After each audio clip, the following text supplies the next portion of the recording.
హరే కృష్ణ భక్తులందరికీ స్వాగతం. ఈరోజు 15వ రోజు మన ఇస్కాన్ మ్యాంగ్లూరు వారి 18 రోజుల గీతా క్లాస్లో పురుషోత్తమ యోగము 15వ రోజుకు అందరికీ కూడా స్వాగతం. ఓం అజ్ఞానతిమిరాంధస్య జ్ఞానాంజనశలాకయా చక్షురున్మిళితం येन తస్మై శ్రీ గురవే నమః. श्रीचैतन्यमनोभीष्टं स्थापितं येन भूतले स्वयं रूपः कदा मह्यं ददाति स्वपदान्तिकं. नमो ॐ विष्णुपादाय कृष्णप्रेष्ठाय भूतले श्रीमते भक्तिवेदान्तस्वामिन्निति नामिने. नमस्ते सारस्वती देवी गौरवाणी प्रचारिणे निर्विशेषशून्यवादी पाश्चात्यदेशतारिणे. हे कृष्णा करुणा सिन्धो दीनबन्धो जगत्पते गोपेश गोपिका कान्ता राधा कान्ता नमोऽस्तुते. तप्त काञ्चन गौरांगी राधे वृन्दावनेश्वरी वृषभानुसुते देवी प्रणमामि हरिप्रिये. जय श्री कृष्ण चैतन्य प्रभु नित्यानंद श्री अद्वैत गदाधरा श्रीवासादि गौर भक्त वृंद. हरे कृष्णा कृष्ण कृष्ण हरे हरे, हरे राम राम राम हरे हरे. హరే కృష్ణ. అందరికీ పురుషోత్తమ యోగము అని 15వ అధ్యాయానికి పేరు. పురుషోత్తముడు అంటే ఎవరు అంటే భగవంతుడు. దానికి కారణం ఏమిటి అన్నది ఇందులో చూస్తాము. అంతేకాకుండా ఇది చిన్న అధ్యాయం కానీ చాలా ముఖ్యమైన అధ్యాయం. భగవంతుడు గురించి ఫైనల్గా పురుషోత్తముడు అన్న మాటకు అర్థం చూస్తాము. అంతకు ముందు మనకు ఇది కొంచెం కాంప్లికేటెడ్గా ఉంటుంది. ఫస్ట్ ఫ్యూ శ్లోకాస్ అది అన్ని చాప్టర్స్లోకి ఈ మొదటి విషయాలు, ఈ చాప్టర్లో ఉన్న మొదటి శ్లోకాల్లో విషయాలు ఎక్కువ కష్టం అర్థం చేసుకోవటం అని నా ఉద్దేశం. సో కాబట్టి ఈ ఫస్ట్ ఫ్యూ శ్లోకాస్ని కొంచెం జాగ్రత్తగా వినవలసిందిగా మీ అందరికీ ఒక్కసారి విజ్ఞప్తి చేస్తున్నాను. సో ఇది స్టార్ట్ చేద్దాము. భగవానువాచ శ్రీ భగవానువాచ ఊర్ధ్వమూలమధఃశాఖం అశ్వత్థం ప్రాహురవ్యయం ఛందాంసి యస్య పర్ణాని యస్తం వేద స వేదవేద్. సో ఊర్ధ్వమూలం అధశాఖం భగవంతుడు చెప్తున్నారు. ఏమని?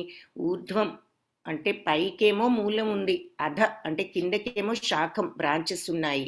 అశ్వత్థం ప్రాహుర్ అవ్యయం. ఈ అశ్వత్థము అంటే రావి, ఈ రావి చెట్టు అశ్వత్థ వృక్షం అంటారు దాన్ని. ఈ చెట్టుకి ఊర్ధ్వం పైనేమో మూలం అంటే రూట్స్ ఉన్నాయి.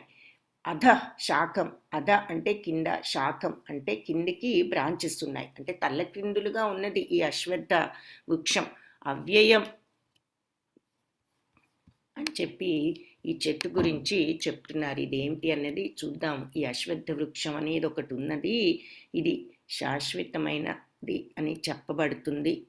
ప్రాహు అంటే చెప్పబడుతుంది అని చెప్పి అర్థం అన్నమాట. సో వ్రేళ్ళేమో ఊర్ధ్వంగా పైకి, శాఖలు బ్రాంచెస్ ఏమో క్రిందకి. ఈ ఉన్నటువంటి ఈ అశ్వత్థ నశింపులేనటువంటి ఈ అశ్వత్థ వృక్షము, శాశ్వతమైన అశ్వత్థ వృక్షము ఒకటి ఉన్నది అని చెప్పబడుతోంది అని ఈ మొదటి 2 లైన్లకి అర్థము. అయితే ఛందాంసి యస్య పర్ణాని, ఈ పర్ణాని అంటే ఈ ఆకులు, దీని యొక్క ఆకులు ఛందాంసి అంటే వేదరుక్కులు. ఈ చెట్టు యొక్క ఆకులే వేదాలు. ఆ తరువాత పర్ణాని అంటే పత్రాలు, ఆకులు అని అర్థం.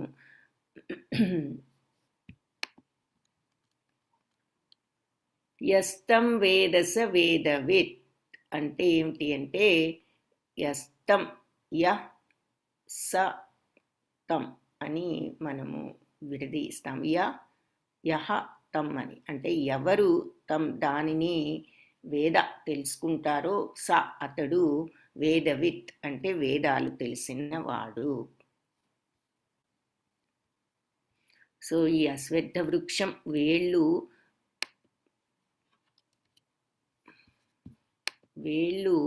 పైకి, కొమ్మలు క్రిందికి ఉన్న ఈ అశ్వత్థం శాశ్వతమైనదని చెప్తారు. శాశ్వతమైనటువంటి ఈ అశ్వత్థ వృక్షానికి వ్రేళ్ళు పైన, శాఖలు కింద ఉంటాయి. అయితే ఎవరైతే ఈ ఈ ఈ ఈ చెట్టుకి ఆకులేమో అన్నీ కూడా వేదాలు, ఛందాంసి అంటే వేదాలు, వేదరుక్కులు. ఎవరైతే ఈ చెట్టును తెలుసుకుంటారో వాళ్ళు వేదాలన్నీ కూడా తెలుసుకున్న వాళ్ళు, వేదవిత్ అంటే వేదాలన్నీ అర్థం చేసుకున్న వాళ్ళు అని చెప్పి చెప్తారు. సో వ్రేళ్ళు పైకి, కొమ్మల క్రిందికి, వేదమంత్రాలన్నీ ఆకులుగా కలిగిన నశింపులేని ఈ అశ్వత్థ వృక్షం ఒకటి ఉందని చెప్పబడింది.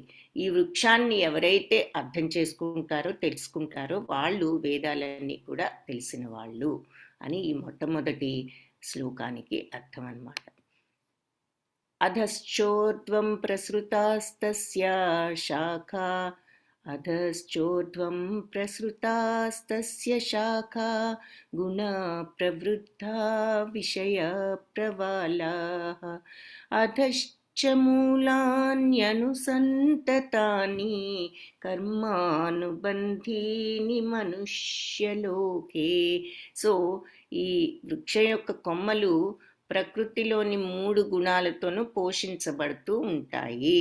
సో ముందేం చెప్పుకున్నాము, వ్రేళ్ళేమో పైకి ఉంటాయి, తలక్రిందులు అంటే ప్రతిబింబంలాగా ఉంటుందన్నమాట. ఇక్కడ మనం ఈ చిత్రంలో ఏం చూస్తున్నాము, ఒక చెట్టు, రావి చెట్టు. ఆ రావి చెట్టు నీటి పక్కన నీరున్నది, ఆ నీటిలో ప్రతిబింబం కనిపిస్తోంది. ఎలాగూ వ్రేళ్ళు పైకున్నాయి, కొమ్మలేమో కిందకున్నాయి, అవునా.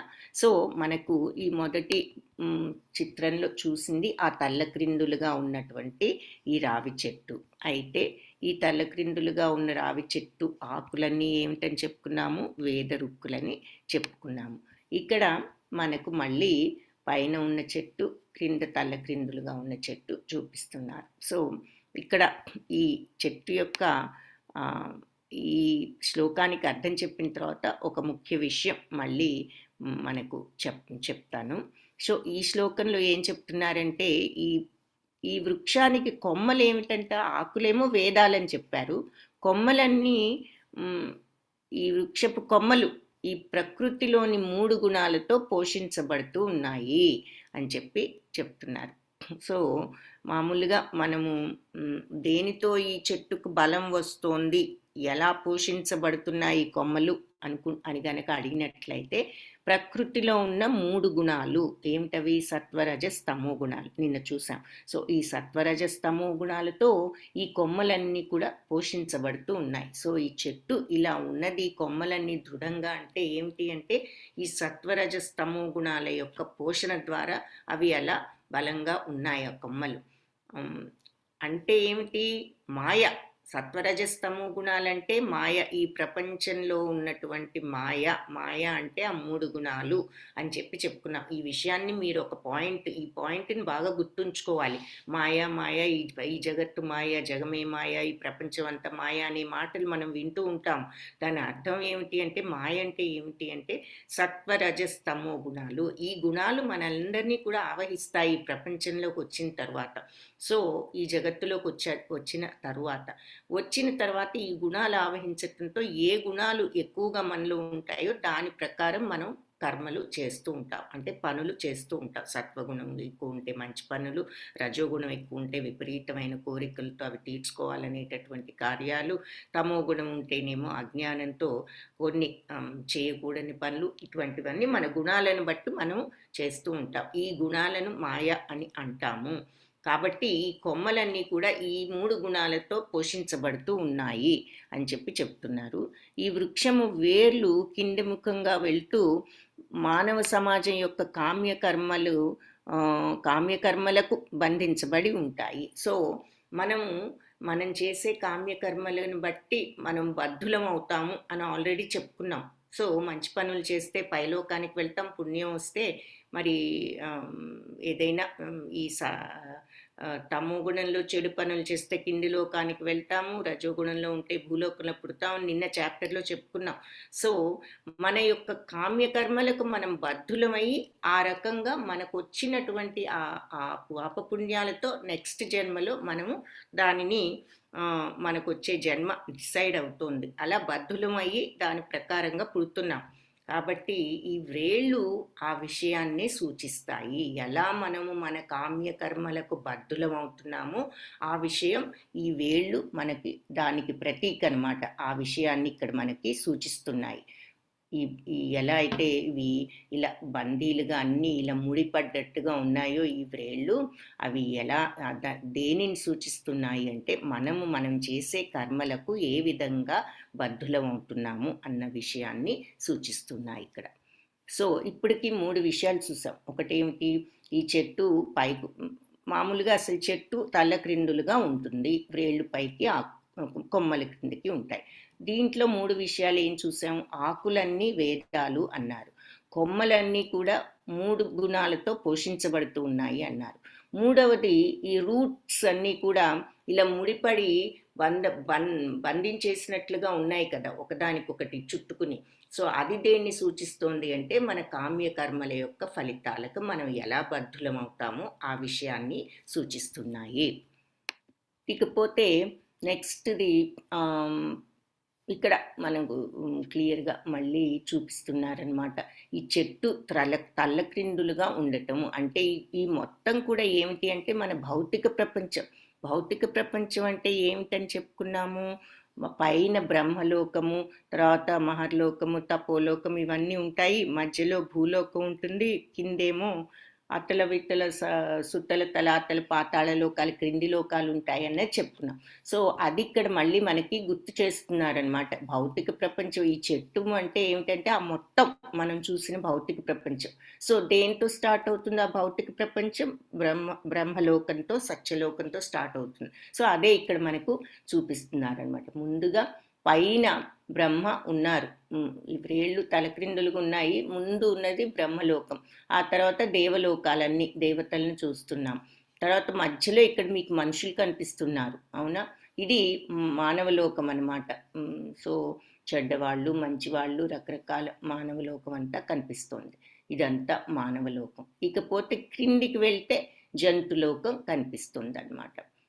సో ఇక్కడ మంచి పనులు చేసేవాళ్ళు మానవ లోకంలో ఉన్నారు, మరి ధర్మబద్ధంగా ఇక్కడ చూపిస్తున్నారు. కొంతమంది చక్కగా సత్వగుణంలో ఉంటూ వేదాలు చెప్పినట్లు సకామ కర్మలు నిష్కామ కర్మలు చేసేవాళ్ళు ఉన్నారు. ఆ తర్వాత మామూలుగా వ్యాపారాలు చేసేవాళ్ళు ఉన్నారు, చెడు పనులు చేసేవాళ్ళు ఉన్నారు ఇక్కడ కనిపిస్తోంది. ఆ తర్వాత ఇలా రకరకాల పనులలో నియుక్తులైనటువంటి ఈ భూప్రపంచం కనిపిస్తోంది. కింద ఉన్నది మన జంతు రాజ్యం. ఇంకా కింద మనకి ఇక్కడ క్లియర్గా అన్నీ లేవు, ఇక్కడ మీకు ఒక్క జంతువు వైల్డ్ యానిమల్ కనిపిస్తోంది. సో దాని కింద అదంతా కూడా జంతు రాజ్యం అన్నమాట. సో ఇది భౌతిక ప్రపంచం, తల్ల క్రిందులుగా ఉన్నటువంటి భౌతిక ప్రపంచం. సో పైన దేవలోకాలు, మధ్యలో భూలోకము, కింద జంతులోకాలు ఉన్నాయి. మళ్ళీ ఇక్కడ ఈ వృక్షానికి నీటిలో ప్రతిబింబిస్తోంది అని చెప్పి చెప్తున్నారు. ఇక్కడ ఇంకొక విషయం చెప్తున్నారు, ఏమిటి అంటే ఈ ఈ కొమ్మలు అనేవి ఇంద్రియ విషయాలు, అది మనం ఇక్కడ ముఖ్యంగా గమనించవలసినది పాయింట్ అన్నమాట. ఆకులేమో వేదాలు, ఈ కొమ్మలన్నీ కూడా ఇంద్రియ విషయాలు. ఇంద్రియ విషయాలంటే ఏమిటి, మనకు ఆశ కొల్పించే, మన ఇంద్రియాలకు ప్రలోభాన్ని కలిగించేటటువంటి విషయాలన్నమాట. అవన్నీ ఏమిటి అంటే ఇక్కడ ఈ కొమ్మలన్నీ కూడా దానిని సూచిస్తాయి అని చెప్పి చెప్తున్నారు. సో ఈ ఇంద్రియ విషయాలు ప్రలోభాలన్నీ కూడా ఈ కొమ్మలు దానిని సూచిస్తాయి. సో ఆకులేమో వేదాలైతే కొమ్మలన్నీ కూడా ఇంద్రియ విషయాలను సూచిస్తాయి.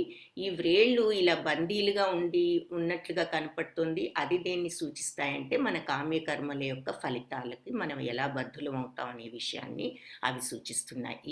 ఈ 3 విషయాలు ఇక్కడ ఈ చెట్టులో మనం గుర్తుంచుకోవాల్సిన విషయం. అయితే అన్నిటికంటే ముఖ్యమైనది ఏమిటి అంటే అసలు ఈ నీరు ఎందులో ప్రతిబింబిస్తోంది? చెట్టు నీటిలో ప్రతిబింబిస్తోంది. ఏ రకమైన నీటిలో ప్రతిబింబిస్తోంది అంటే అక్కడ మనం మెయిన్గా తెలుసుకోవాల్సింది కోరిక అనేటటువంటి నీటిలో ఈ చెట్టు ప్రతిబింబిస్తోంది. డిజైరు అసలు ఈ తలక్రిందులుగా ఎందుకున్నది?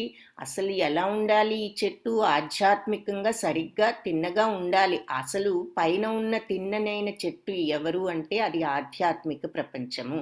ఆధ్యాత్మిక ప్రపంచం ఎప్పుడు కూడా కరెక్ట్గానే ఉంటుంది. అది భగవంతుడి యొక్క ధామం, పరంధామం. ఈ నీటిలో పడి కోరిక అనేటటువంటి నీటిలో పడి అది తల్లక్రిందులైపోయిందనమాట. సో ఈ భౌతిక ప్రపంచం అంతా కూడా కోరిక అనే నీటి మీద ఉన్నది. ఇది ఒక ముఖ్యమైన పాయింట్, మీరు గుర్తుంచుకోవాల్సిన పాయింట్. కోరిక అనేటటువంటి నీటిలో తల్లక్రిందులుగా అయిపోయింది ఈ చెట్టు. మనము నీటిలో ప్రతిబింబించటం వల్ల తలక్రిందులుగా ఉంటుంది మామూలుగా ఏదైనా కానీ. ఇక్కడ మనకి ఈ భౌతిక ప్రపంచము కోరిక అనేటటువంటి నీటిలో ఉన్నది. ఆధ్యాత్మిక ప్రపంచానికి ఇది ప్రతిబింబం. దేనిలో ప్రతిబింబిస్తోంది? ఈ కోరికలో పడిపోయేటప్పటికి అది తలక్రిందులు అయిపోయింది. సో ఈ 4th విషయం కూడా చాలా ఇంపార్టెంట్ అనమాట. ఈ భౌతిక వృక్షము, ఈ అశ్వత్థ వృక్షము ఈ భౌతిక ప్రపంచాన్ని చూపిస్తోంది మనకి. భౌతిక ప్రపంచానికి ప్రతీకగా మనకి చూపిస్తున్నారు తల్లక్రిందులుగా ఉన్నది అని. అయితే ఎందుకు తల్లక్రిందులైంది అంటే కోరిక వలన. ఈ కోరిక వలన మొత్తం ఈ భౌతిక ప్రపంచం ఇలా తల్లక్రిందులుగా ఉన్నది.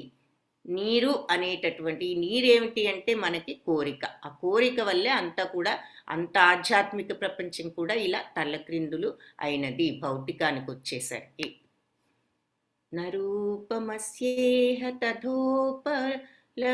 తథోపలభ్యతే నాంతో నాదిర్న చ సంప్రతిష్ఠ అశ్వత్థమీనం సువిరూఢమూలం అసంగశస్త్రేణ దృఢేన చిత్వా.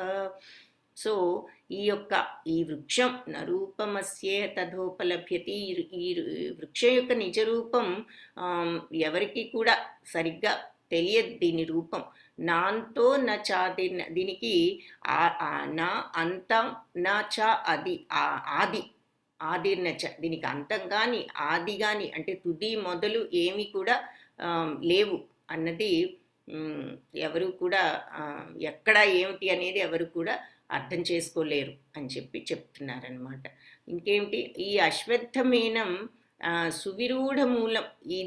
దీన్ని సువిరూఢంగా అంటే పూర్తిగా వ్రేళ్లతో సహా కూడా మనం దీన్ని ఎలా ఖండించాలి అంటే అసంగ శస్త్రేణ అంటే అటాచ్మెంట్ లేకుండా వైరాగ్యము అనేటటువంటి శస్త్రము ఖడ్గంతో దృఢ చిత్వంతో డిటర్మినేషన్ అనమాట, దృఢచిత్వంతో ఈ వృక్షాన్ని మనము ఖండించాలి అని చెప్పి ఈ శ్లోకానికి అర్థం. ఈ వృక్షం యొక్క నిజస్వరూపం ఈ లోకంలో ఎవరికి తెలియదు.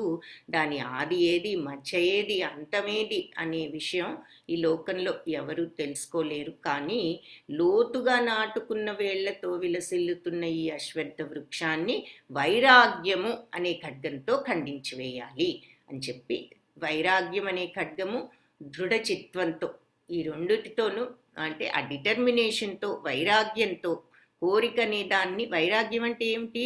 వదిలిపెట్టడం, త్యాగం చేయటం. దేనిని? కోరిక అనే దాన్ని. అంటే మనం ఏదైనా కర్మ చేసినప్పుడు దాని యొక్క ప్రతిఫలాన్ని ఆశించకుండా అని చెప్తున్నాం కదా, అదే నిజమైన వైరాగ్యం భగవంతుడికి అర్పించి అని.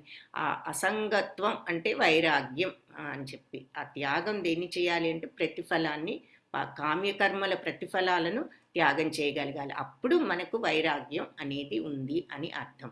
సో అలాంటి వైరాగ్యాన్ని అలవర్చుకుని దృఢచిత్తంతో ఈ అశ్వత్థ వృక్షాన్ని మనము ఖండించాలి. ఈ కోరికలో అంటే కోరిక వల్లే ఈ వృక్షం ఇంత బలంగా అయిపోయిందనమాట, మన కోరికల వల్ల. సో మన కోరికల మీద మనం ఎప్పుడైతే కంట్రోల్ తెచ్చుకొని వైరాగ్యం తెచ్చుకోగలుగుతామో అప్పుడు ఒక దృఢ చిత్తంతో అప్పుడు దీనిని మనం ఖండించగలుగుతాము. తరువాత అతడు తత పదం తత్ పరిమార్గితవ్యం యస్మిన్ గతానా నివర్తంతి భూయః తమేవ చాద్యం పురుషం ప్రపద్యే యత ప్రవృత్తి ప్రసృతా పురాణి. కాబట్టి తతః పదం తత్పరిమార్గితవ్యం అంటే తర్వాత అతడు పునర్జన్మ అనేది లేకుండా పరమపదాన్ని వెతకాలి. అలా ఖండించి వేసి తరువాత అతను పరమపదాన్ని వెతకాలి, మోక్షాన్ని వెతకాలి. యస్మిన్ గతానా నివర్తంతి భూయః. సో మళ్ళీ దీన్ని నివర్తంతి భూయః మళ్ళీ తిరిగి రాకుండా, పునర్జన్మ అనేది లేకుండా మనం పరమపదాన్ని వెతుక్కోవాలి. తమేవ చాద్యం పురుషం ప్రపద్యే. ఎవరి నుంచి ఈ సమస్తము కూడా ఆరంభమైందో, యత ప్రవృత్తి ప్రసృతా పురాణి. ఎవరి నుంచి అయితే ఈ సమస్తము కూడా ప్రారంభమైందో, ఎవరి నుంచి అనంతకాలంగా సమస్తము కూడా వ్యాపించిందో అలాంటి పరమ పురుషుణ్ణి శరణు పొందాలి. పురుషం ప్రపద్యే అంటే శరణు వేడటము అని అర్థం. సో ఈ వృక్షం నిజరూపం లోకంలో ఎవరికి తెలియదు, దాని ఆది మధ్యాంతాలు ఎక్కడనే విషయం ఈ లోకంలో ఎవరు కూడా తెలుసుకోలేరు. కానీ లోతుగా నాటుకున్న ఈ వృక్షాన్ని వైరాగ్యం అనే ఖడ్గంతో దృఢ చిత్తంతో మనం ఖండించాలి. తరువాత అలా ఖండించి మళ్ళీ పునర్జన్మ అనేది లేకుండా పరమపదాన్ని వెతుక్కోవాలి. ఎవరి నుంచి అయితే ఈ మొత్తం సృష్టి ప్రారంభమైందో, అనాదిగా అనంతకాలంగా ఇదంతా కూడా వ్యాపించి ఉందో, ఎవరి నుంచి అయితే వ్యాపించి ఉందో అలాంటి పరమ పురుషుణ్ణి శరణు పొందాలి అని ఈ 2 శ్లోకాలకు అర్థం. ఇది కూడా ముఖ్య శ్లోకమే. చిన్న అధ్యాయం 20 శ్లోకాలే, అన్నీ కూడా చాలా ముఖ్య శ్లోకాలు ఉన్నాయి. ఇది ఒక ముఖ్య శ్లోకము. అయితే చాలామంది ఇది 12వ అధ్యాయము, 2 కూడా చిన్నవే 20 శ్లోకాలు ఉన్నాయి, అన్నీ నేర్చుకుంటారు. ఈ అధ్యాయాలు కొంచెం ముఖ్యం అని చెప్పి.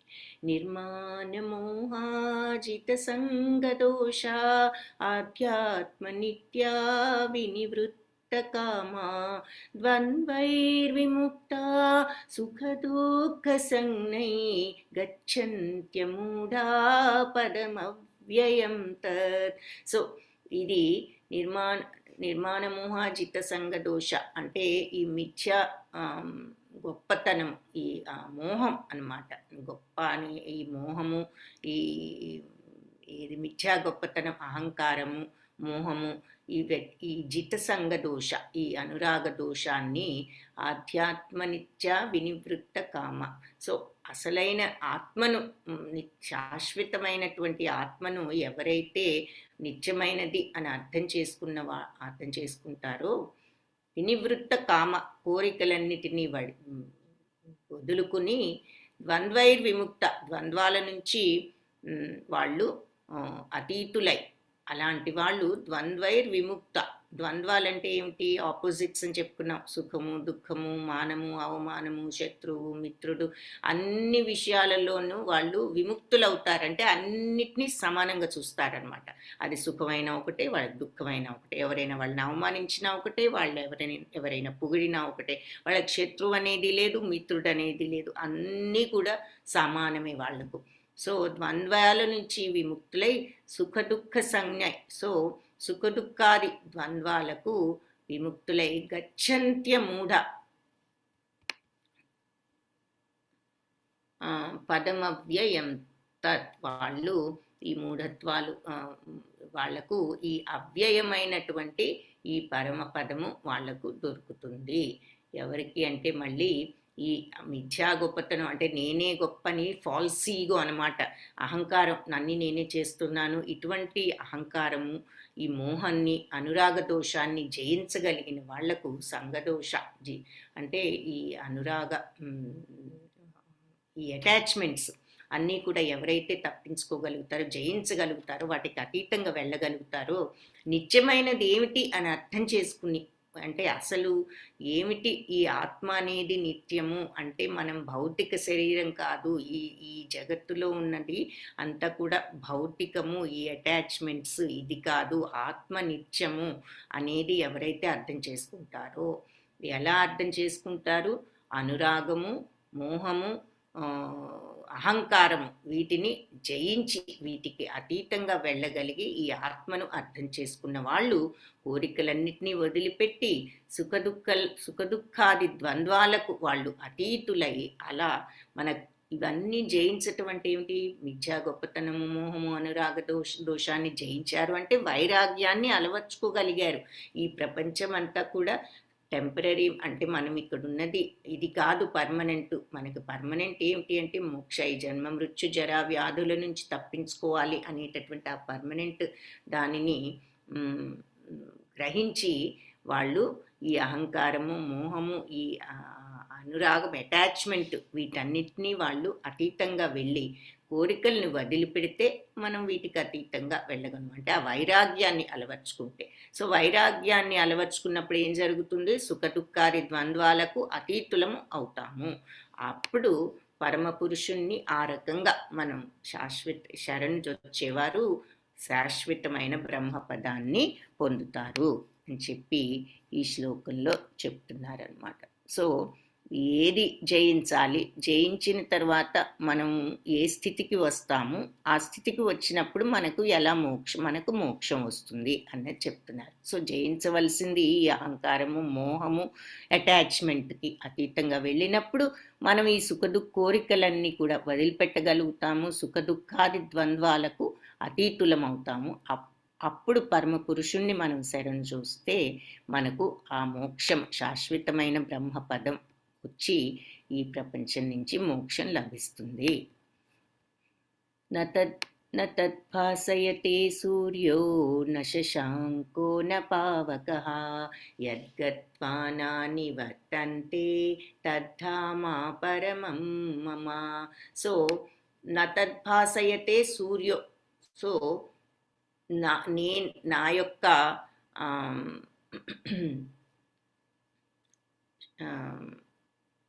శక్తి లేనిదే సూర్యుడికి ఆ ప్రకాశం లేదు. అలాగే చంద్రుడు నశశాంకో న పావకః, సో చంద్రుడికి కానీ, పావకః అగ్నికి కానీ, సూర్యుడికి కానీ ప్రకాశింప నతద్భాసయతే అంటే నా యొక్క ఆ దివ్యధామం. ఇక్కడ ఏం చెప్పాము ముందు దాంట్లో? ఇలా అన్నీ జయించిన వాళ్ళు ద్వంద్వాలకు అతీతులై కోరికలను వదిలి నన్ను శరణు చొచ్చినప్పుడు నా పరంధామానికి వస్తారు అని చెప్పి మోక్షం వస్తుంది అని చెప్పుకున్నాం కదా. ఆ భగవంతుడి యొక్క పరంధామం ఎలా ఉంటుంది అన్నది ఇక్కడ చెప్తున్నారు. నా యొక్క ఆ పరంధామము ప్రకాశించటానికి సూర్యుడు అక్కర్లేదు, చంద్రుడు అక్కర్లేదు, అగ్ని అక్కర్లేదు. దానికే ఉన్నదన్నమాట న్యాచురల్ వెలుగు. అది నా యొక్క న్యాచురల్ వెలుగుతోనే అది ప్రకాశిస్తుంది. అది ప్రకాశించటానికి సూర్యుడు, చంద్రుడు లేదా అగ్ని ఇవేవి కూడా, విద్యుత్తు ఏది అవసరం లేదు. యద్గత్వాన నివర్తంతే తద్ధామా పరమం మమం. సో ఇది ఎవరికైతే లభిస్తుందో, నివర్తంతే మళ్ళీ తిరిగి రారు, అలాంటిది తద్ధామ పరమం మమ, అలాంటిది నా పరంధామము అని చెప్పి చెప్తున్నారు. సో నా దివ్యధామం సూర్యుడు, చంద్రుడు, అగ్ని లేదా విద్యుత్తు ద్వారా ప్రకాశింపబడదు. అంటే నా భగవంతుడి యొక్క వెలుగుతోనే అది ప్రకాశింపబడుతుంది. దానిని చేరుకున్న వాళ్ళు మళ్ళీ ఈ భౌతిక ప్రపంచానికి తిరిగి రారు. మమైవాంశో జీవలోకే జీవభూతా సనాతనః మనశ్షష్టాని ఇంద్రియాణి ప్రకృతిస్థాని కర్షతి.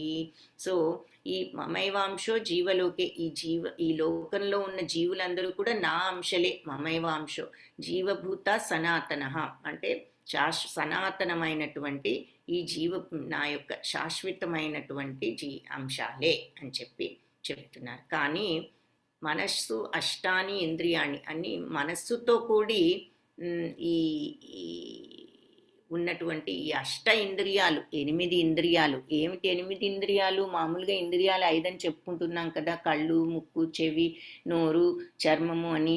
5 ప్లస్ మనస్సు, బుద్ధి, అహంకారము, ఈ 8 ఈ 3 కూడా అంటే స్థూల శరీరము, సూక్ష్మ శరీరం, ఈ 3 అన్నీ కలిపితే 8 ఇంద్రియాలు అని చెప్తున్నారు. ఈ మనస్సుతో కూడుకుని ఉన్నటువంటి ఈ 8 ఇంద్రియాలు ప్రకృతి స్థాని కర్షతి కలిగి వాళ్ళు ఈ ప్రకృతిలో వాళ్ళు ఈ బద్ధ జీవితం కారణంగా కష్టాలు పడుతున్నారు అని చెప్పి చెప్తున్నారు. ఈ మమైవాంశో జీవలోకే జీవభూత సనాతన, నా అంశాలే ఈ ప్రపంచంలో ఉన్నటువంటి జీవభూతాలన్నీ సనాతనమైన నా శాశ్వత అంశాలే. అయితే మన ఈ మనస్సుతో కూడి ఉన్నటువంటి 8 ఇంద్రియాలతో వాళ్ళు ఈ భౌతిక ప్రపంచంలో కష్టాలు పడుతున్నారు. అంటే శాశ్వతమైన ఆత్మ ఎప్పుడూ సచ్చిత్తానందమే, దానికి ఏ కష్టము కలవరము లేదు. కానీ మనందరికీ కష్టాలు ఉన్నాయి, ఈ బాధలు ఉన్నాయి, ఈ స్ట్రగుల్స్ ఉన్నాయి అని ఎందుకు అనుకుంటున్నాము?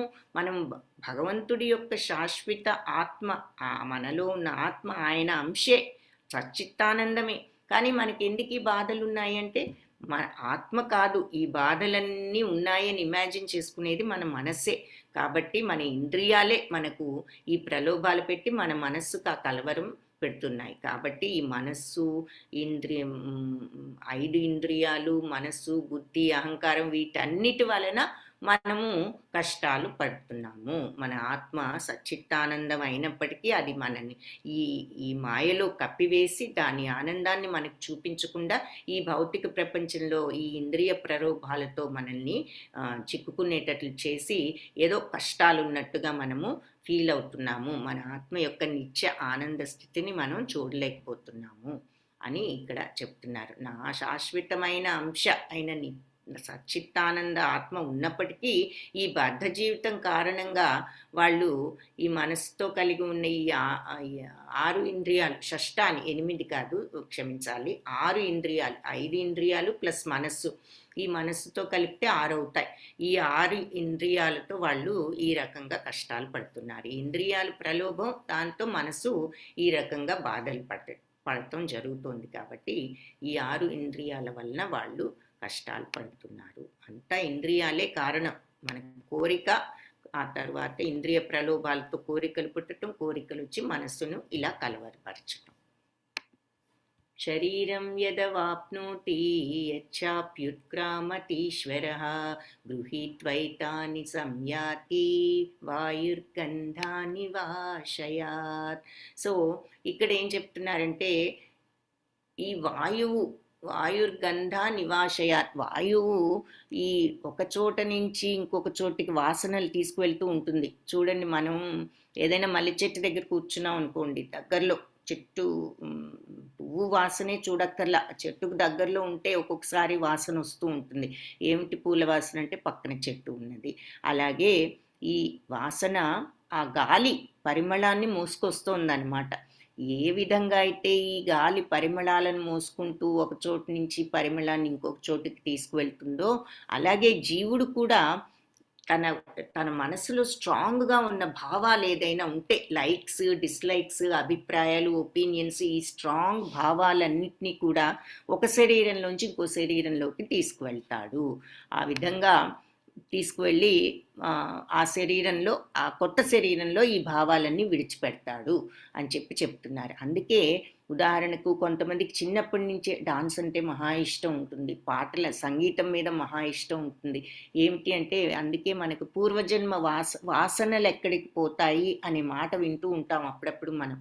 వాసనలు అంటే ఏమిటి అంటే ఇవే పూర్వజన్మలో మనకున్న స్ట్రాంగ్ అభిప్రాయాలు, ఇష్టాలు, అయిష్టాలు, ఇటువంటివన్నీ కూడా బాగా మంచి స్ట్రాంగ్గా ఉంటే అవి నెక్స్ట్ జన్మలో కూడా వెళ్తాయి అని చెప్తున్నారు. సో దానికి ఉదాహరణ ఇప్పుడు నేను చెప్పినట్లుగా చిన్నప్పటి నుంచే కొన్ని విషయాల్లో ఇష్టత, అయిష్టత అనేది చూస్తూ ఉంటాం. అది ఎందుకు అంటే ఆ వాసనల వల్ల, పూర్వజన్మ వాసనల వల్ల. శ్రోత్రం చక్షుస్పర్శనం చ రసనం ఘ్రాణమేవ చ అధిష్టాయ మనశ్చాయం విషయానుపసేవతే. సో ఆ రకంగా ఈ జీవుడు వేరొక స్థూల శరీరాన్ని తీసుకుని ఈ మనస్సుతో కూడి ఉన్న ఈ 5 ఇంద్రియాలు అంటే నిర్దిష్ట రకం చెవి, కన్ను, నాలుక, ముక్కు, స్పర్శ భావాన్ని పొందుతాయి. అందువల్ల అతడు ఒక ప్రత్యేక రకమైనటువంటి ఇంద్రియ విషయాలను అనుభవిస్తాడు. అంటే అదే మనం ఇప్పుడు చెప్పుకున్నదే మళ్ళీ క్లియర్గా చెప్తున్నారు. అంటే ఏమిటి అంటే ఈ రకంగా మన ఇష్టాలు మన స్ట్రాంగ్ భావాలు ఏవైతే ఉన్నాయో అవి వేరే శరీరంలోకి తీసుకువెళ్ళినప్పుడు మన మనస్సు ఇంద్రియాలు కూడా వాటిని ఆటోమేటిక్గా గ్రహించేస్తాయన్నమాట. మనం తీసుకువెళ్ళిన ఇష్టాలను అయిష్టాలను గ్రహించి ఇక వాళ్ళు ఒక ప్రత్యేకమైన విషయాలు సపోజింగ్ ఉదాహరణకు మ్యూజిక్ అంటే ఇష్టం అనుకోండి, అది తీసుకువెళ్ళాం అనుకో, ఇక మన ఇంద్రియాలు కూడా ఆ మ్యూజిక్ వినటానికి అలా మన యొక్క భావాలను అనుసరించి ఇంద్రియాలు ఆ విషయాల మీద ఆసక్తిని కలిగిస్తూ ఉంటాయి. ఆ రకంగా మనం ఆ జీవితాన్ని కూడా సాగిస్తాము అని చెప్తున్నారు. ఉత్క్రామంతం స్థితం వాపి భుంజానం వా గుణాన్వితం విమూఢానాను పశ్యంతి జ్ఞానచక్షుషః. సో ఈ జీవుడు శరీరాన్ని ఎలా విడిచిపెడతాడో ప్రకృతి త్రిగుణముల ప్రభావంతో ఎలాంటి శరీరాన్ని అతను అనుభవిస్తున్నాడు. సో ఇప్పటి వరకు మనం ఏం చూసాము, మన యొక్క కర్మలను బట్టి మనకు నెక్స్ట్ జీవితం డిసైడ్ అవుతుంది అని అనుకున్నాము. అలాగే మనకున్న భావాలు కూడా స్ట్రాంగ్ భావాలు ఇష్టాలు కూడా నెక్స్ట్ జన్మలోకి మోసుకువెళ్తామని చెప్తున్నారు. సో అంటే దీని అర్థం ఏమిటి, ఈ రెండింటి నుంచి తప్పించుకోవాలి అంటే మొదటిది మనం వేరే జన్మ లేకుండా ఉండాలి అంటే ఇందాక చూసాం ఏ రకంగా అయితే మనము ఈ మిథ్యా గొప్పతనము, మోహము, అనురాగ దోషాలని జయించగలిగి అసలైనది ఏమిటని అర్థం చేసుకుని కోరికలను విడిచి సుఖదుఖ ద్వంద్వాలకు అతీతులమై భగవంతుని శరణు వేడితే మనకు మోక్షం అనేది వస్తుంది అని ఇక్కడ చెప్పారు. అలా లేనంత వరకు మనము చేసిన పనులకు మనము దానికి తగ్గ జన్మ మళ్ళీ వస్తుంది అని చెప్తున్నారు. అలాగే మన భావాలు ఇష్టాలు అయిష్టాలు కూడా అందుకే ఆ ఇష్టము అయిష్టం అనేది ఎందుకు కలుగుతుంది, కోరికల వల్లే కలుగుతుంది. ఏదైనా వస్తువు అంటే పరమ ఇష్టం ఉండటం, ఏదైనా వస్తువు అంటే అయిష్టం ఉండటం. దీనికి కారణం ఏమిటి, కోరిక ఉన్నంత వరకు ఇష్టాలు కలుగుతూ ఉంటాయి. కాబట్టి ఆ కోరిక అనేది ఎప్పుడైతే జయించగలుగుతామో ఆ వైరాగ్యం వచ్చినప్పుడు వీటిని జయిస్తాము, ఈ వాసనలు గీసనలు అన్నీ పోతాయి. కానీ అవి ఉన్నంత కాలము వాటిని మనం నెక్స్ట్ జన్మలోకి మన భావాలు జన్మించటం, మళ్ళీ జన్మ అనేది మన కర్మల వలన రావటమే కాకుండా మన ఇష్టాలు తీవ్రంగా ఉన్నాయి కూడా నెక్స్ట్ జన్మలోకి మోసుకువెళ్తాము అని చెప్పారు. అండ్ కాబట్టి ఏ విషయంలో కూడా ఒకలాంటి సమత్వం తెచ్చుకుంటే మనకి ఇష్టం అయిష్టం అనేది ఉండదు. అందుకే స్థితప్రజ్ఞత అంటే ఏమిటి, ద్వంద్వాలకు అతీతం, సుఖాన్ని దుఃఖాన్ని, శత్రువు అంటే ద్వేషము, మిత్రుడంటే ప్రేమ, అతి ప్రేమ, ఇవన్నీ కాకుండా అందరినీ సమానంగా చూసినప్పుడు ఆ స్ట్రాంగ్ భావాలు ఏమీ మన మనసులో లేవన్నమాట. అప్పుడు మనం వేరే జన్మలోకి ఆ స్ట్రాంగ్ భావాలు తీసుకువెళ్లాల్సిన అవసరం కూడా ఉండదు. అలాగే కర్మబంధం కూడా మనము కర్మకు బందీలము అవ్వము. సో ఆ రకంగా మోక్షం వస్తుంది. ఒకవేళ ఇలాంటి కోరికలు స్ట్రాంగ్ భావాలు ఉంటే అవి నెక్స్ట్ జన్మలో కూడా మనకు మళ్ళీ జన్మ అనేది కలుగుతుంది. ఆ జన్మలోకి మళ్ళీ మన ఇష్టాలు కూడా వెళ్తాయి అని చెప్పి ఇక్కడ పాయింట్ అదనమాట, మనం గుర్తుంచుకోవాల్సిన పాయింట్. సో ఇక్కడ జీవుడు శరీరాన్ని ఎలా విడిచిపెడతాడో ప్రకృతి త్రిగుణాల ప్రభావంతో అతను ఎలాంటి శరీరాన్ని అనుభవిస్తున్నాడు అన్నది ఈ విషయాన్ని ఇప్పటి వరకు మనం చెప్పుకున్న మూర్ఖులు అర్థం చేసుకోలేరు. కానీ జ్ఞానంలో శిక్షణ పొందినటువంటి వాళ్ళు పశ్యంతి జ్ఞానచక్షుష విమూఢ నాను పశ్యంతి. మూఢులు ఈ విషయాన్ని చూడలేరు. పశ్యంతి అంటే చూడలేరు. పశ్యంతి జ్ఞానచక్షుష. ఎవరు చూస్తారు, జ్ఞానచక్షువులున్న వాళ్ళు. చక్షువులంటే కళ్ళు, జ్ఞానచక్షువులంటే జ్ఞాననేత్రాలు అని. ఎవరికైతే అంటే అర్థం ఏమిటి, ఎవరికైతే జ్ఞానం ఉంటుందో వాళ్ళు చూడగలుగుతారు అని చెప్పి దాని అర్థం అన్నమాట. సో ఈ విషయం అంటే తెలుసుకోలేరు అంటే మామూలుగా ఈ త్రిగుణాల ప్రభావంతో మనం కర్మలు చేస్తూ మళ్ళీ నెక్స్ట్ జన్మలో ఈ రకంగా మన కర్మలను అనుసరించి ఏ రకమైన కర్మలు చేస్తే ఆ రకమైన జన్మ పొందుతాం అంటున్నారు. నిజమే, ఆ విషయం మనం ఇప్పుడు చదివాం, తెలుసుకున్నాం, నిజమే. కానీ ఇక్కడ అర్థం ఏమిటంటే ఈ విషయాన్ని మూర్ఖులు తెలుసుకోలేరు అన్న విషయం ఏమిటి అంటే ప్రాక్టికల్గా కూడా తెలుసుకోవాలి. థియరిటికల్గా ఇది విషయం అని మనం చదివి ఓకే అనుకోవటం కాదు. ఇది నిజంగా అర్థం చేసుకోగలిగి ఆచరణలో పెట్టగలిగిన వాళ్ళు జ్ఞానంతో, ఆ జ్ఞానంలో ఎవరైతే శిక్షణ పొందుతారో వాళ్ళు ఇది బాగా తెలుసుకోగలుగుతారు అని చెప్పి చెప్తున్నారు.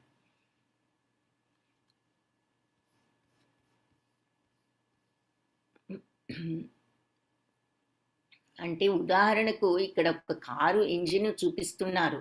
ఈ ఇంజిన్లో ఇది పార్ట్స్ అది పార్ట్స్ అని మనం చూసి ఎవరైనా చెప్తే తెలుసుకోవచ్చు. కానీ దాన్ని యాక్చువల్గా పని చేసేటట్టు రిపేర్ చేయాలి అంటే అది అలా రిపేర్ చేసేటటువంటి జ్ఞానం ఉన్నవాడే చేయగలడు. అలాగే మనం ఇంత ఇది విషయం అని తెలుసుకోవటమే కాకుండా అది నిజంగా ఆచరణలో పెట్టి ఆ జ్ఞానాన్ని మనం సంపాదించటానికి ప్రయత్నిస్తేనే అక్కడ మనకు పని జరుగుతుంది. ఏమిటి మన పని? ఇక్కడ కార్ స్టార్ట్ చేయటం పని అయితే అక్కడ మన పని ఏమిటి అంటే మోక్షాన్ని సాధించటానికి ప్రయత్నించటం.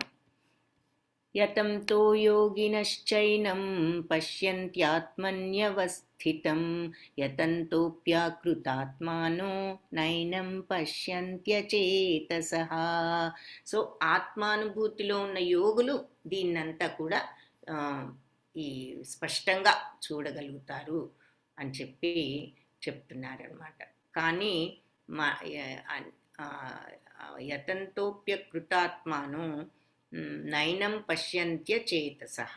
మనస్సు అభివృద్ధి చెందని మరియు ఆత్మానుభూతిలో లేని వాళ్ళు ప్రయత్నించినప్పటికీ కూడా ఏం జరుగుతుందో వాళ్ళు చూడలేరు అని చెప్పి చెప్తున్నారు. సో ఆత్మానుభూతి వచ్చిన వాళ్ళు, అలాంటి యోగులు దీన్ని స్పష్టంగా ఈ విషయాన్నంతా కూడా చూడగలుగుతారు.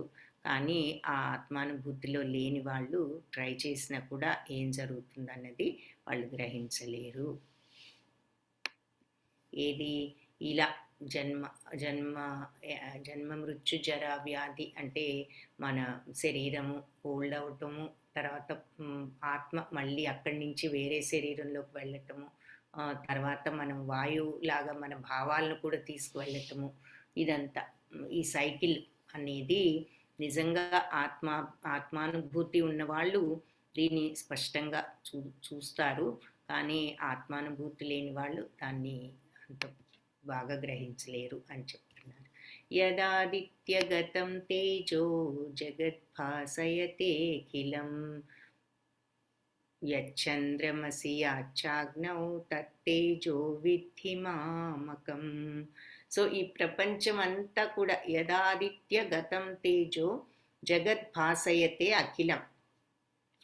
మొత్తం చీకటిని చెదరగొట్టే ఈ ప్రపంచంలో ఉన్న చీకటినంతా కూడా పోగొట్టేటటువంటి సూర్యుడి యొక్క తేజస్సు, జగద్భాసయతే ప్రపంచాన్నే వెలిగించేటటువంటి ఈ అఖిలమైనటువంటి ఈ తేజస్సు సూర్యుడిది. యదాదిత్య గతం, సో ఆదిత్య సూర్యుడి యొక్క ఈ తేజస్సు, మరియు యచ్చంద్రమసి యాచ్ఛాగ్నం చంద్రుని యొక్క వైభవము, యాచ్ఛాగ్నం అగ్ని యొక్క తత్తేజో ఆ తేజస్సు మామకం నా నుండే వస్తోంది అని వచ్చాయి అని చెప్పి చెప్తున్నారనమాట ఈ శ్లోకంలో. 12వ శ్లోకం అది.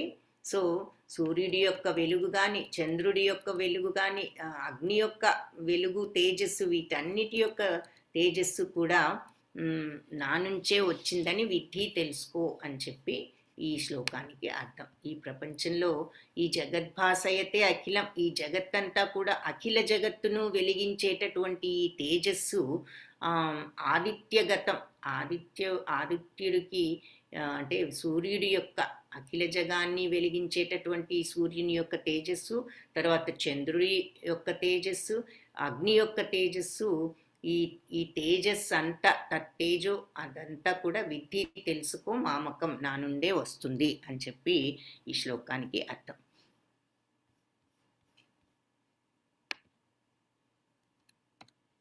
గామావిశ్య చ భూతాని ధారయామ్యహమోజసా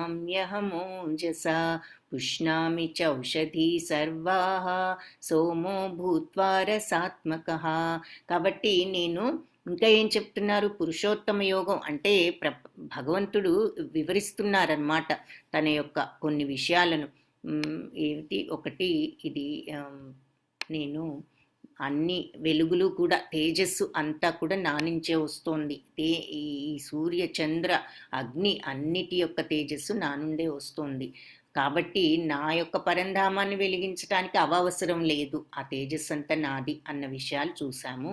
ఇక్కడ గామావిశ్యచ భూతాన్ని ధారయాం అహం ఉజస అంటే ప్రతి గ్రహంలోకి నేను ప్రవేశిస్తాను. అంటే ఈ ప్లానెట్స్ అన్నీ కూడా ప్రవేశించి అవి భగవంతుడి యొక్క శక్తితోనే వాటి ప్లానెట్స్ అన్ని కూడా ఎవరి దారిలో వాళ్ళు ఆర్బిట్ అంటాం ఇంగ్లీష్లో, తెలుగులో కక్ష్య అంటాం. ఎవరి కక్ష్యలో వాళ్ళు తిరుగుతూ ఉంటారు.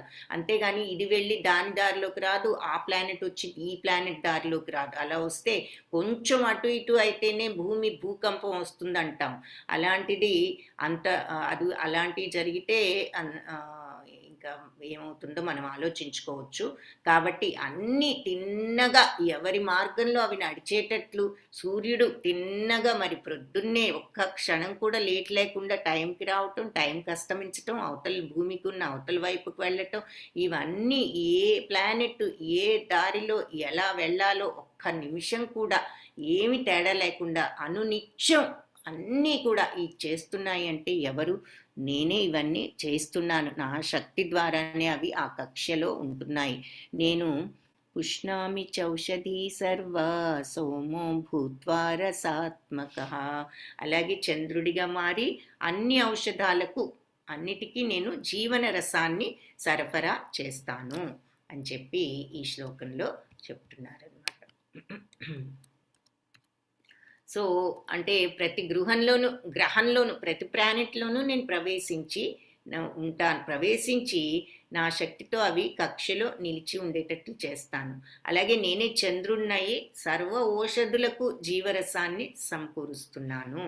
అంటే అన్నిటికీ కూడా ఆ చైతన్యాన్ని, ప్రాణాన్ని, జీవరసాన్ని నేనే సమకూరుస్తున్నాను. అన్ని ఔషధాలలో నేను ఉండి ఆ జీవరసాన్ని సరఫరా చేస్తున్నాను. అహం ఇదొక వెరీ ఇంపార్టెంట్ శ్లోక. అహం వైశ్వానరో భూత్వా ప్రాణినాం దేహమాశ్రితః ప్రాణాపాన సమాయుక్తః పచామ్యన్నం చతుర్విధం. సో అహం వైశ్వానరో భూత్వా, నేనే ఈ అగ్ని, ఈ మనుషులలో ఉండేటటువంటి జఠరాగ్నిని నేను.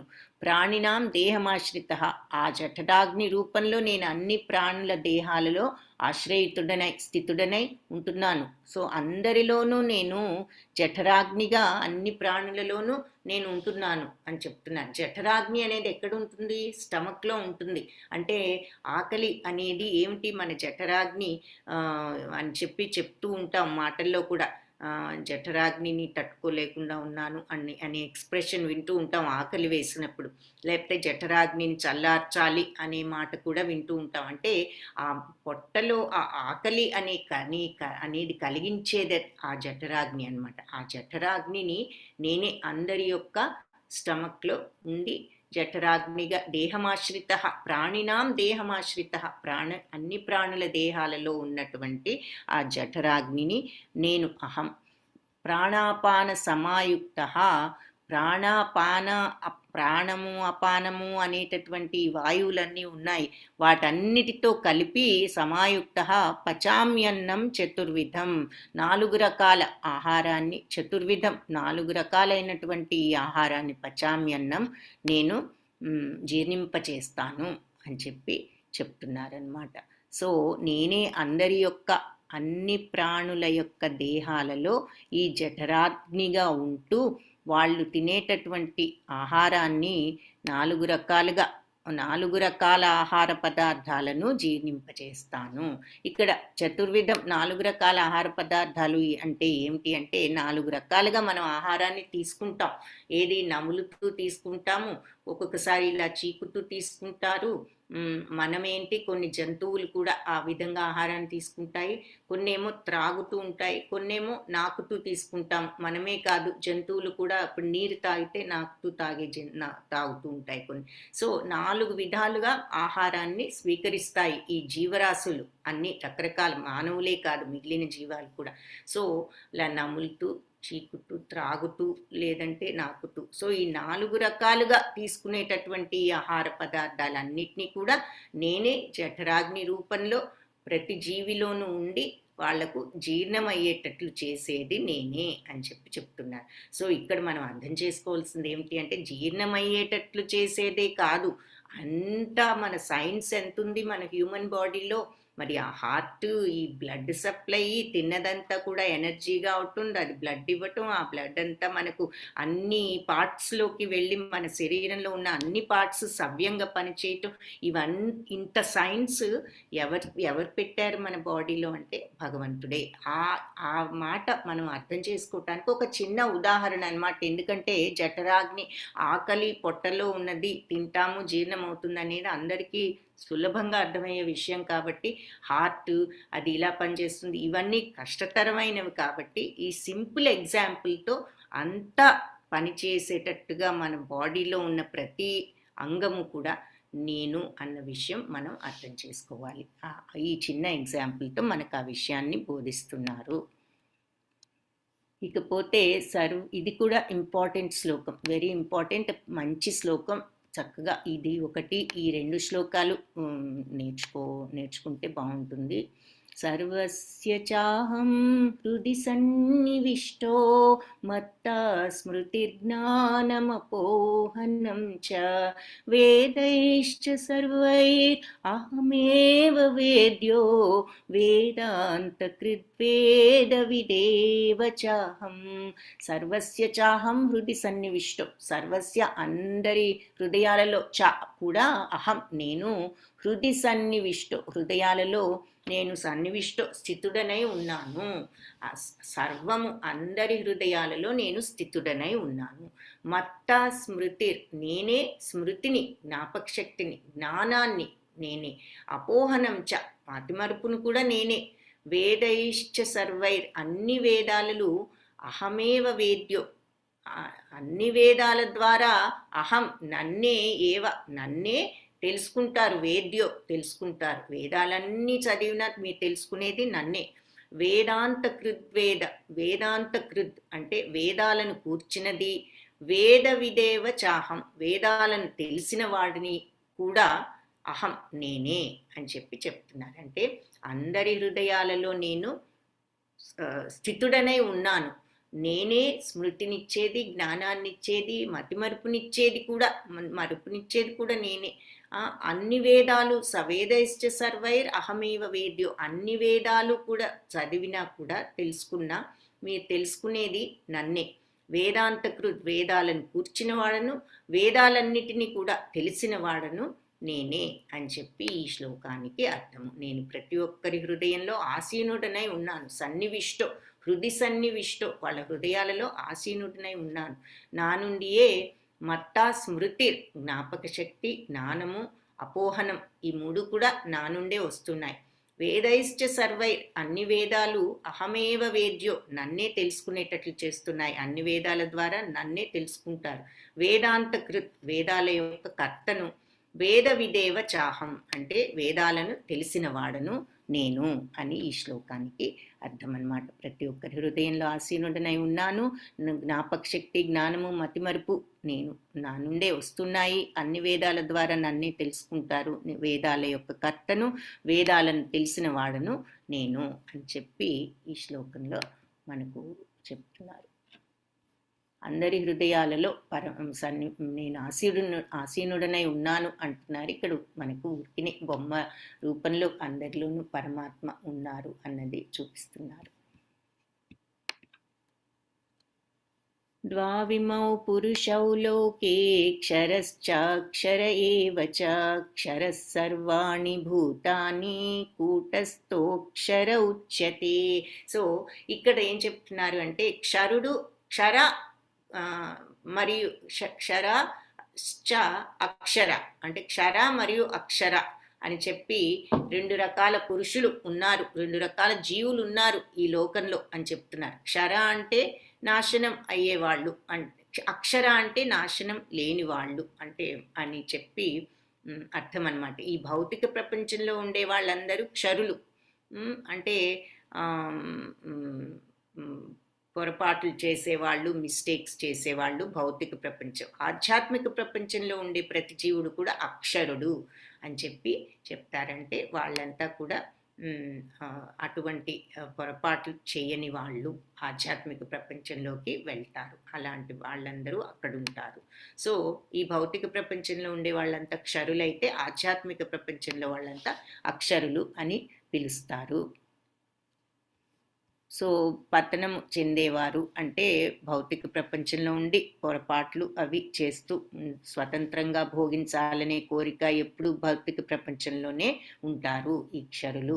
అలా కాకుండా భగవంతుడిని మనసులో ఉంచుకుని ఎప్పుడు కూడా ఉండేవాళ్ళు వాళ్ళు పతనం చెందరు. అంటే మళ్ళీ ఈ జన్మ మృత్యు జరా వ్యాధి ఉన్న దుఃఖాలయానికి రారు, ఈ లోకాలకు.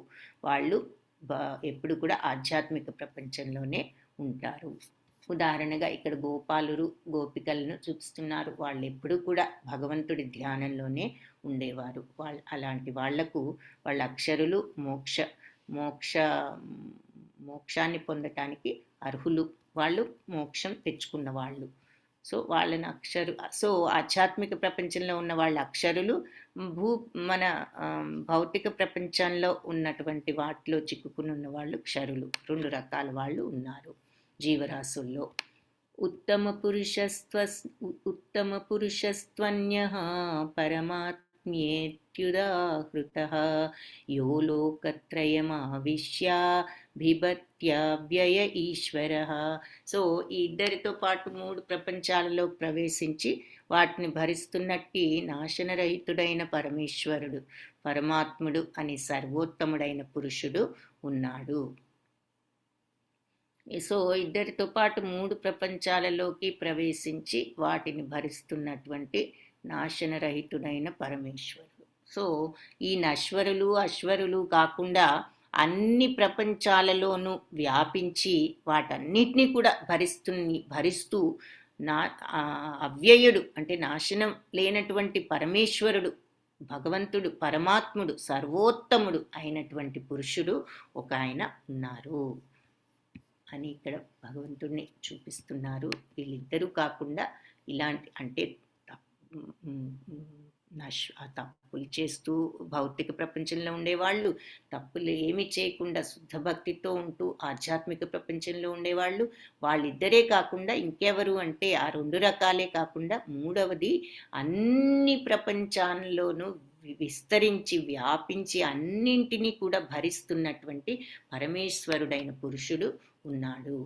యస్మాక్షరం అతీతోహం అక్షరాదపి చోత్తమః అతస్మి లోకే వేదే చ ప్రథితా పురుషోత్తమః. క్షరుడు అక్షరుడు ఇద్దరికి నేను అతీతంగా దివ్యమైన వాడిని. అక్షరాదపి చోత్తం, నేను ఈ క్షరులకు క్షరం అతీతో అహం.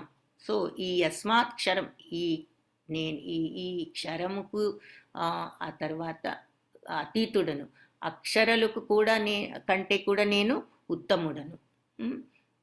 అతోస్మి లోకే వేదేచ ప్రథిత పురుషోత్తమ, అంటే నేను ప్రపంచంలో వేదాలలో కూడా పురుషోత్తముడిగా అందువలన నేను ప్రసిద్ధి చెందాను. కాబట్టి ఈ క్షరులు అనే వాళ్ళకంటే నేను అతీతుడను, ఈ అక్షరుడు అనే వాళ్ళకంటే కూడా నేను ఉన్నతమైనటువంటి ఉత్తముడను. కాబట్టి అతోస్మి లోకే వేదేచ, అందువలన ఈ లోకంలోనూ వేదాలలో ఈ ప్రపంచంలోనూ ఈ వేదాలలో కూడా పురుషోత్తముడిగా నేను ప్రసిద్ధి చెందాను. సో ఈ క్షరుడు అక్షరుడు ఇద్దరికీ నేను అతీతంగా దివ్యమైన వాడను మరియు ఉత్తముడును అయిన కారణంతో నేను ఈ ప్రపంచంలోనూ వేదాలలోనూ నన్ను పురుషోత్తముడిగా ప్రసిద్ధి చెందాను అని చెప్తున్నారు. అంటే ఇక్కడ మనం ఇదేంటి నేను అందరికంటే ఉత్తముడును అని చెప్పుకుంటున్నారు అన్న అలా ఆలోచించకుండా మనం ఆలోచించకుండా తెలుసుకోవాల్సింది ఏమిటి అంటే భగవంతుడు చెప్పనిదే మనకి ఎలా తెలుస్తుంది? ఆయన గొప్పతనం ఎవరికీ తెలియదు. అది భగవంతుడే, ఆయన యొక్క శక్తి ఏమిటో మనకు తెలియదు, ఆయన యొక్క డ్యూటీ ఏమిటో మనకు తెలియదు, ఆయన యొక్క గొప్పతనం ఏమిటో, మహిమలేమిటో, విభూతులేమిటో మనకి ఏం తెలుసు? ఆయన చెప్పటం వలననే మనకి ఇప్పుడు ఈ విషయాలన్నీ కూడా తెలిసాయి. సో అది అర్జునుడికి భక్తుడు కాబట్టి, ఈర్ష్య లేనివాడు కాబట్టి భగవంతుడి పట్ల ఆయన అడిగాడు కాబట్టి ఆయన విషయాన్ని ప్రతిదీ కూడా అర్జునుడి ప్రశ్నలకు ఆయన సమాధానం ఇస్తూ ఈ విషయాలను ప్రకటిస్తున్నారన్నమాట. తద్వారా మనబోటి అదృష్టవంతులు కనీసం మనకు ఇది చదివి తెలుసుకోగలిగినటువంటి ఇది కూడా ఒక భాగ్యమే అన్నది మనం లాస్ట్ చాప్టర్లో చూస్తాం. ఇలా చదవగలగటము, వినగలగటము, తెలుసుకోగలగటం కూడా ఒక భాగ్యమే. కాబట్టి అది భగవంతుడు క్లియర్గా ఇక్కడ వివరించిన విషయం. ఈ రెండు రకాల అక్షరుల కంటే కూడా అతీతమైన దివ్యమైన వాడిని, ఉత్తముడును అవటంతో నన్ను వేదాలు ఈ ప్రపంచంలో నేను పురుషోత్తముడిగా ప్రసిద్ధి చెందాను. యో మామేవం అసమ్మూఢో జానాతి పురుషోత్తమం స సర్వవిద్ భజతి మాం సర్వభావేన భారత. సో ఎవరైతే అసమ్మూఢో అంటే సందేహం అనేది లేకుండా, జానాతి పురుషోత్తమం నేను పురుషోత్తముడునని సందేహం లేకుండా ఎవరైతే నన్ను తెలుసుకుంటారో, ససర్వవిద్ భజతి మాం ఎప్పుడు కూడా వాళ్ళు పూర్తి భక్తితో నా మీద భక్తితో వాళ్ళు సర్వభావేన భారత అన్ని టైమ్స్లో ఎప్పుడు కూడా నా మీద భక్తిలో నిమగ్నమై ఉంటారు.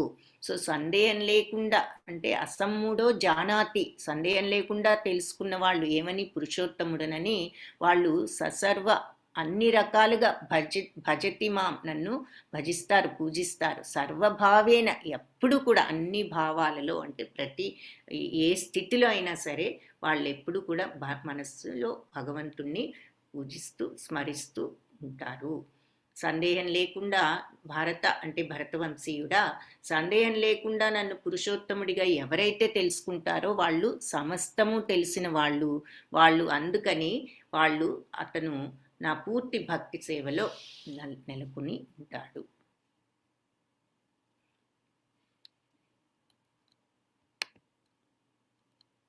ఇతి గుహ్యతమం శాస్త్రం ఇదముక్తం మయా నఘ ఏతద్బుద్ధ్వా బుద్ధిమాన్ స్యాత్ కృతాకృత్యశ్చ భారత.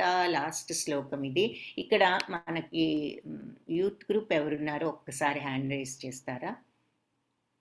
యూత్ గ్రూప్ వాళ్ళు దయచేసి ఒక్క నిమిషం హ్యాండ్ రైజ్ చేయండి. మీరు కనుక హ్యాండ్ రైజ్ చేయటం మీకు కనిపించకపోతే ఆప్షన్ దయచేసి చాట్ బాక్స్లో యూత్ గ్రూప్ అని పెట్టండి.